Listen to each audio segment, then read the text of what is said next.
Une aventure pirate brutale et envoûtante qui sent tout simplement la poudre et le sel marin. Bien évidemment, je vous parle du film La Falaise.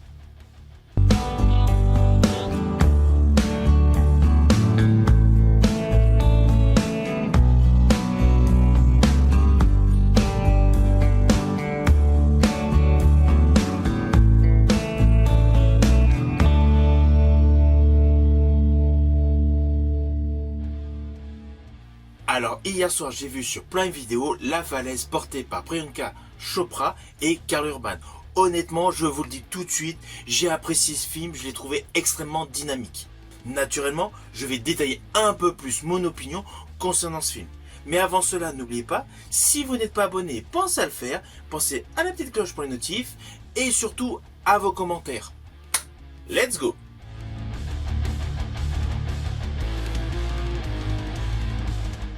Alors tout d'abord, fiche technique de ce film. Il a pour titre en France La Falaise, à l'international The Bluff. C'est un film américain réalisé par Frank E. Flowers qui a également participé à l'écriture du scénario aux côtés de Joe Ballerini.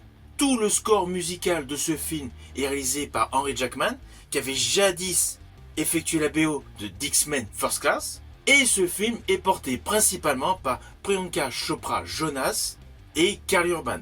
Ce film qui est attaché au genre action, aventure, piraterie a une durée approximative d'1h45 avec l'histoire suivante.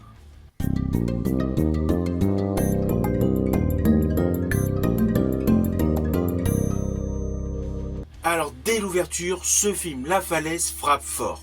Perso, j'ai estimé cette intro excellente. On découvre un gigantesque bateau de pirates surgissant dans la nuit en pleine tempête pour attaquer un modeste bateau de pêche. L'ambiance est sombre, violente, presque suffocante. On a un côté très dark en ambiance qui rappelle un peu Pirates des Caraïbes.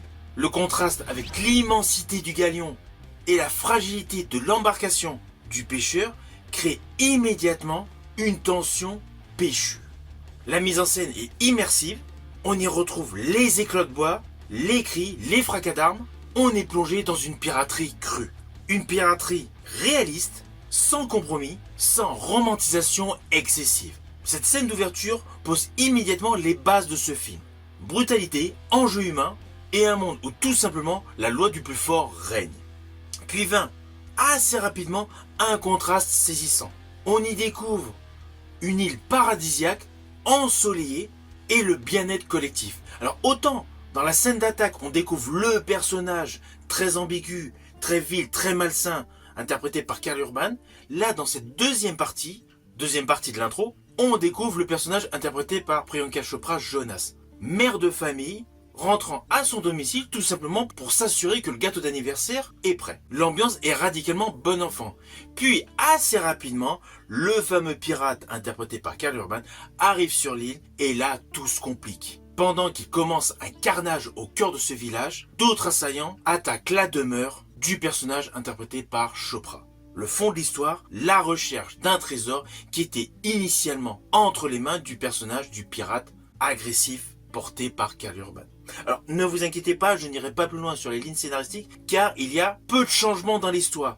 Il y a une ligne scénaristique assez linéaire. Il n'y a pas de twist, il n'y a pas de retournement de situation, mais il y a une évolution de l'histoire avec pléthore de scènes de combat, de scènes de piraterie et de flashbacks explicatifs. Donc rassurez-vous, je n'irai pas plus loin sur les lignes scénaristiques. Mais en tout cas, je peux vous affirmer que le personnage Marie la Sanglante, interprété par Priyanka Chopra, est cohérent. Et implicitement, elle tient à elle seule le film. Alors ce qui fonctionne particulièrement bien, c'est la crédibilité de son personnage. Elle n'est pas simplement une figure badass. Elle a un passé, elle a des cicatrices et une histoire.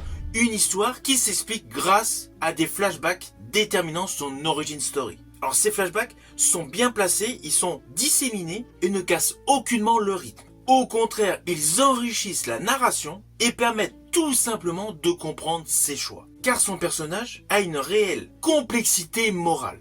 Alors oui, sur le fond, Priyanka Chopra fait partie des très belles femmes avec un corps très sculptural. Mais là, dans ce film, elle met en exergue son jeu d'actrice. C'est une maman qui a eu un passé très ambigu, très physique, très engagée. Et d'ailleurs, dans les scènes de combat, elle est impressionnante. Alors déjà, dans le thriller aux côtés d'Idris Elba et d'Ostet, elle avait démontré un rôle assez physique. Mais là, dans celui-ci, La Falaise, elle est totalement impressionnante. On y croit totalement, toutes les chorégraphies de combat sont crédibles. Elle incarne à la fois la détermination, la rage, mais également une certaine mélancolie liée à son passé. Alors oui, vous allez me dire, elle se bat contre des boucaniers très costauds. Mais justement, dans la majorité de ses combats, il y a une véritable cohérence. Elle se sert d'appui et elle prend souvent par surprise ses adversaires. Donc cela colle.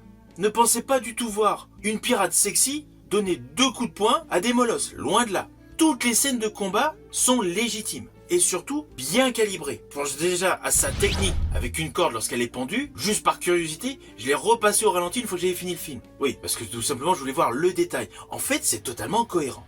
C'est totalement faisable. Donc ne pensez surtout pas que dans ce film, elle interprète une héroïne invincible. Loin de là. Elle doute, elle souffre, mais surtout elle lutte. C'est ce qui la rend d'ailleurs humaine et attachante. Alors face à elle, le grand pirate vil et malsain interprété par Karl Urban est un antagoniste totalement fascinant. Alors déjà, sur le fond, je l'avais dit, parce que j'avais découvert le teaser de ce film, juste sa présence, elle est énigmatique. C'est le genre de gars, lorsqu'il rentre dans une scène, dans une séquence, tout de suite, tu te dis, va y avoir quelque chose. Il dégage une réelle intensité du regard. Ce n'est certes pas un acteur de la dimension de Brad Pitt, Leonardo DiCaprio, Christian Bale. Ok. Mais cela n'empêche pas que cet acteur, selon moi, est un excellent acteur. Il a une véritable présence à l'écran. Lorsqu'on regarde sa filmographie, elle est riche et variée. Dans ce film, La Falaise, il n'a aucun rapport avec Star Trek ou Mortal Kombat 2. Là, son jeu d'acteur respire totalement la noirceur, la brutalité, la corruption morale. Il y a véritablement quelque chose de malsain dans son interprétation. Et c'est précisément ce qui fonctionne. Son personnage de pirate n'a aucun rapport avec celui de Johnny Depp dans le rôle de Jack Sparrow. Ne cherchez pas de comparaison. Dans ce film, il ne joue pas uniquement un grand méchant. Il incarne véritablement un pirate rongé par l'obsession. Un homme prêt à tout sans aucune limite. Évidemment, tout le make-up et son costume contribuent également à nous présenter un antagoniste mémorable. L'ambiance pirate qu'il dégage est lourde, poisseuse, presque dérangeante. Il apporte véritablement au film un ton adulte. On n'est pas du tout dans un truc familial enfant. À cela s'ajoute évidemment pléthore de scènes d'action. On va pas se mentir, ce film de pirate est un véritable action movie. La colonne vertébrale de ce film, l'ADN de ce film, est essentiellement dans le spectaculaire. Alors sans vous spoiler, juste par rapport à des détails visuels, j'ai particulièrement aimé la grande scène d'action autour du puits et des explosifs. On y ressent un vrai suspense, une tension et une mise en scène millimétrée. Ceci dit, tout au long de ce film, toutes les scènes de combat, les chorégraphies sont extrêmement fluides, elles sont punchy, il y a même énormément d'effets gore, avec décapitation, jambes coupées, jambes arrachées, bras explosés, et tous les impacts violents sont particulièrement réussis. Alors c'est indéniable, il y a un véritable travail sur le make-up. Toutes les blessures, le sang, les détails gore sont crédibles, sans tomber dans le gros texte, je tiens à le préciser. Tout le travail VFX est de qualité, et les CGI sont propres, maîtrisés et intégrés naturellement à chaque séquence. Alors oui, ce film n'est pas au même level que Pirates des Caraïbes. Plus précisément, l'opus La Malédiction du Black Pearl, qui est selon moi le meilleur de la saga des opus de Pirates des Caraïbes. Mais il ne faut pas oublier que ce film La Falaise n'a pas du tout le même objectif. Ici, on est dans une aventure plus brute, plus violente, plus viscérale. Et ça fonctionne parfaitement. En fait, faut davantage voir ce film comme jadis tous les films de pirates que vous avez pu voir, comme Le Corsaire Rouge ou Barbe Noire. On est plus dans ce principe de film de piraterie. Alors évidemment, il y a toujours le point central, une chasse au trésor. Mais ici, la chasse au trésor a une autre dimension. Et en fait, il y a une seconde histoire qui se développe. Donc on ne reste pas uniquement sur le grand méchant qui recherche son petit trésor. Ici en fait, le long métrage développe en parallèle une véritable histoire autour de la piraterie. Histoire qui mêle le passé, la trahison, la loyauté, la reconstruction. En fait, dans ce film, la recherche au trésor est davantage un symbole sur le fait que le passé rattrape le présent. Alors, comme dans tous les films de pirates, décor paradisiaque, et précisément dans ce film, un grand moment intense dans une grotte. L'atmosphère y est étouffante, je dirais presque claustro, et on sent radicalement la tension monter. Pourquoi? C'est un lieu où un véritable conflit a lieu. Évidemment, je ne vous dirai pas ce qui s'y déroule. En tout cas, sachez qu'outre le fait de toute cette réalisation, de tous les décors de bonne qualité et du duo principal d'interprètes impeccable, il y a des seconds rôles de qualité. Même s'ils ont un rôle tout petit, je pense à une certaine personne qui aide à faire traverser un endroit où il y a des caïmans. Ou comme tout simplement le rôle du quartier-maître interprété par Temuera Morrison.